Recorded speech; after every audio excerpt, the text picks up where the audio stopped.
All right, guys, I talked about Givens, I talked about Perper. Both are solid authors, and they teach you a lot as far as the basic courtship. But now I'm going to talk about Desmond Morris, and Desmond Morris is a little more in-depth. He's a zoologist. Highly recommend you read all three of these guys. I enjoy all their work.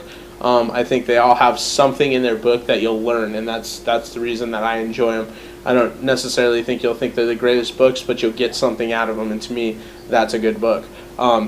Now on to Desmond Morris. His system is very in depth, and so it's a little longer, and it's 12 steps, and it's not exactly something that happens every single time, but the steps are pretty much spot on when you really look at the courtship process. And so let's start with the very beginning. In the very beginning, the first three steps are actually pretty much identical to David Givens, and his first is eye to body. To me, that's catching attention.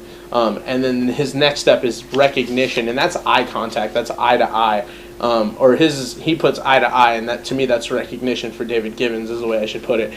And then you go in and you do talking, and talking is his third step, and that's also Givens' third step, and that's because interaction is a big part of courtship.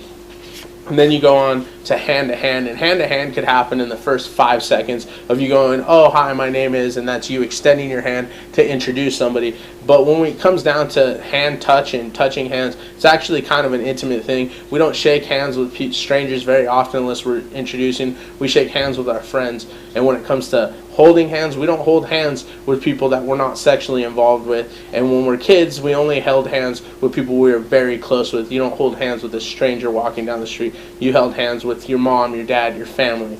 And then you go on to arm to shoulder. Arm to shoulder is where you kind of pull them closer. You kind of grab their shoulder and pull them over, and you're just kind of closing the distance and creating touch. And that's one of his fifth step. His sixth step is arm to waist. I actually probably skip the last step, go arm to waist, and stick my hand around him. And the reason I do that is because I feel like I get left in that friend zone if I start touching non-erotic areas, and so I kind of try and keep it sexual. That means I put my hand around their waist a little earlier. Obviously, I'm very good at reading body language, so I know when it's going to be okay.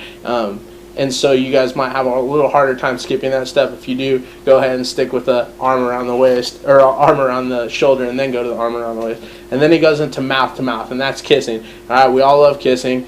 We all love what it leads to in some circumstances. And so mouth to mouth is his next step. That's his seventh step.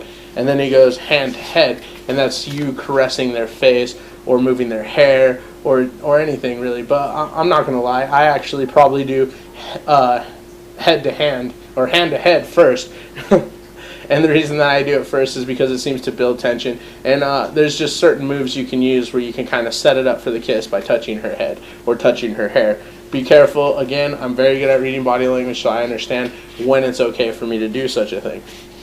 And then hand to body, and this is where your hand starts to wander around. Your hand is not just on the waist, it's not just on the shoulder. It starts to wander around because you guys are kissing. That means you might be touching her breast, you might be putting your hand around her lower back, you might be putting your hand on her ass. It depends how you're making out, but your hand is moving around.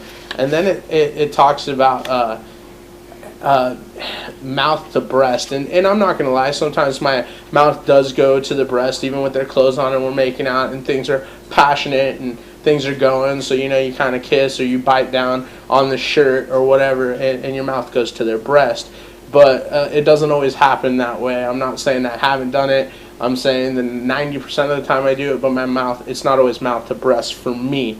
And that's when it is. And then it's hand to genitals, and that means your hand's going down to their genitals, and you're starting to play with them a little, and that's his 11th step before sex. And his 12th step is obviously sex, is more in depth, and so we're getting genital to genital, as he puts it. And so you look at all this information, and he has a long list of things that happen, and pretty much all 12 of them happen. Like I said, I delete one step, I might move a step, but they all do happen in courtship. And